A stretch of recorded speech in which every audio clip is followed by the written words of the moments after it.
नमस्कार दोस्तों, स्वागत है आपके अपने YouTube channel Vinod Hindi point में। दोस्तों, आज के इस वीडियो में बात करने वाले हैं EMRS TGT हिंदी विषय के अनुमानित कट ऑफ के बारे में। क्या जा सकती है इसकी कट ऑफ। उससे पहले पेपर का जो स्तर था, ना तो बहुत ज़्यादा सरल था, ना तो बहुत ज़्यादा कठिन था। लेकिन हाँ, हिंदी विषय में 2 से 3 प्रश्न ऐसे हैं जिन्हें या तो आयोग डिलीट करेगा या फिर सबको समान अंक दिए जाएंगे। उन प्रश्नों की बात की जाए तो उसमें से एक प्रश्न है जिसमें पूछा गया था तत्पुरुष समास नहीं है, देशाटन है, कामकाज है, ग्रामवास है, निशाचर है।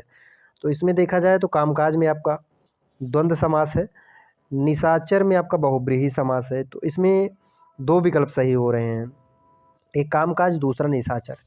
तो इसमें तत्पुरुष समास नहीं है, तो इसमें 2 विकल्प सही हो रहे हैं। देखते हैं आयोग जो है कौन सा विकल्प सही मानता है या फिर इस प्रश्न को ही डिलीट करता है।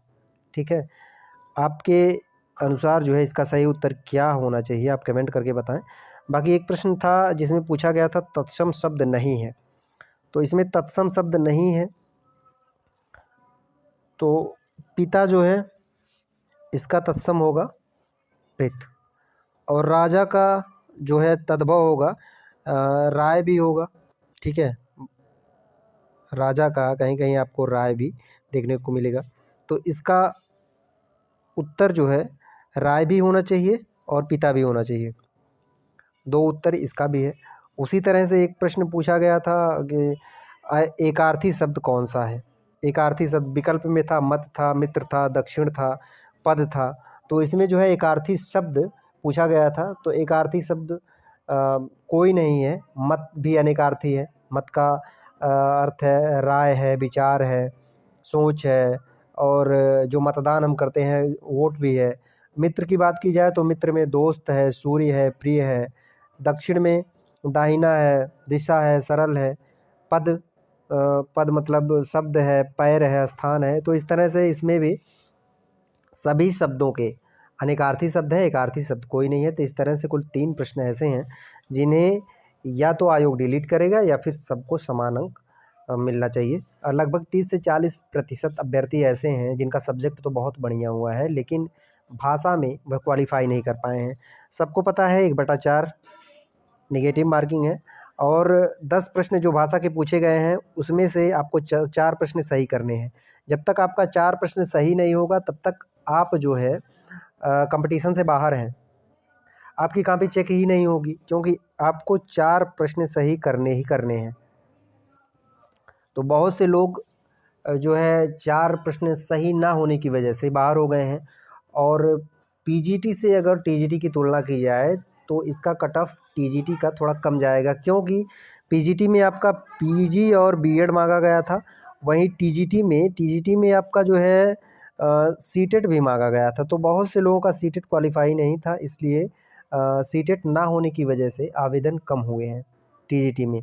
और सीट की अगर बात की जाए टीजीटी में, तो हिंदी विषय में कुल 606 सीट है, जिसमें यूआर के लिए 248 है, ईडब्ल्यूएस के लिए 60 है, ओबीसी के लिए 163 है, एससी के लिए 90 है, एसटी के लिए 45 है। तो अच्छी खासी सीट है इसमें। 606 सीट है और पीजीटी में लगभग 200 के आसपास सीट थी।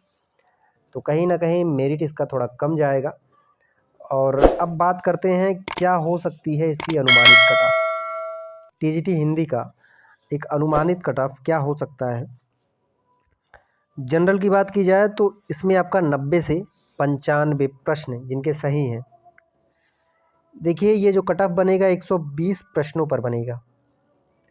टोटल जो प्रश्न पूछे गए थे 150 थे, लेकिन 150 में आपके 10 प्रश्न हिंदी के, 10 प्रश्न अंग्रेजी के, और 10 प्रश्न जो आपका रीजनल सब्जेक्ट है उससे पूछे गए थे।